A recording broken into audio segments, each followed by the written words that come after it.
This is Andrew Niddle with the Oklahoman and NewsOK.com, and I've been reporting the past couple weeks on an interesting yet highly contentious political race in Shawnee. Next week's elections will decide 5 city commission races in the city, including the mayor's office, so there is a lot at stake. But what makes this election stand out is the involvement of a very powerful American Indian tribe in the area, the Citizen Potawatomi Nation, themselves based in Shawnee. The race that's kind of taken center stage in this is the battle for Ward 3. It's between incumbent James Herod and challenger Kelly McCullough, who is being supported by the tribe. There's about 20 billboards with McCullough's image now all over the place in Shawnee, lining the highways, city streets, and that's a luxury her opponent claims he just simply can't afford.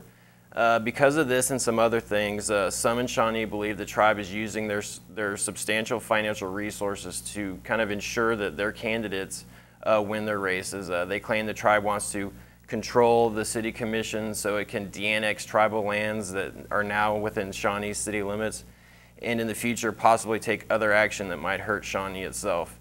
The tribe's chairman, John Rocky Barrett, denies that he wants any kind of control of Shawnee. He claims his day job as tribal chairman keeps him plenty busy enough. We've spoken with all the parties involved, including Ward 3 Commissioner James Herod, his opponent Kelly McCullough, and even Chairman Barrett, who spoke to us recently at the nation's sprawling headquarters in Shawnee. Why is it that when an Indian tribe decides to support a candidate, it's a takeover, and when Mr. Hall decides to support a candidate, it's advocacy?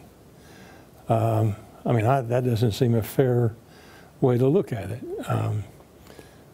We are affected by the policies of the city of Shawnee, even though we are not within the city of Shawnee's municipal limits.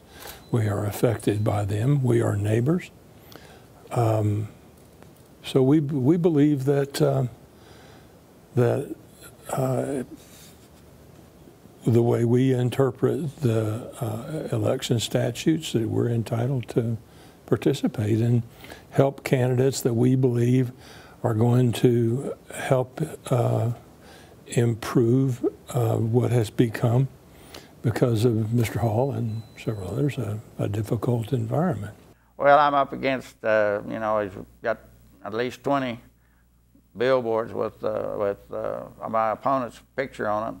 They've been running full-page ads for a month, and then the last this week they've really gone on the attack, and every vote that I make that they disagree with, they're publishing it.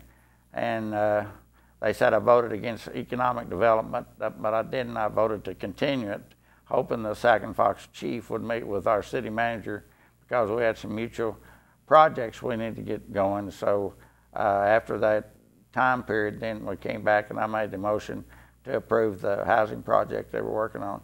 That's which is the Sac and Fox have been a really good neighbor and really have worked for us. So does the Kickapoo tribe. We have a contract with the Kickapoo tribe to provide police and fire protection on their new casino there on MacArthur. So, and they have our utilities. So it's really been a good cooperative effort between us and the Kickapoos and the Sac and Fox. All we're really after here is to improve the quality of life for everyone in this town. And it's not just because it's good for our business. It is good for our business if new people come to town, and it is good for our business if there is something that keeps people here and their consumer dollars here. That's, you know, that's obvious that that'd be good for business. But it's also, we need people to go to church here. We need people to go to college here. We need people to go to school here. We need people to participate in the community, and you know, divisiveness within a community, it's like a, you know, it's a communicable disease. It just spreads, and people start taking sides on whether you're for the Indians or against the Indians, or for the blacks or against the blacks, or those kinds of things. And, you know, we're in the middle of a national election where we're playing to the worst side of our human nature. If I get defeated, then we've got to have at least 4 people that he can't control.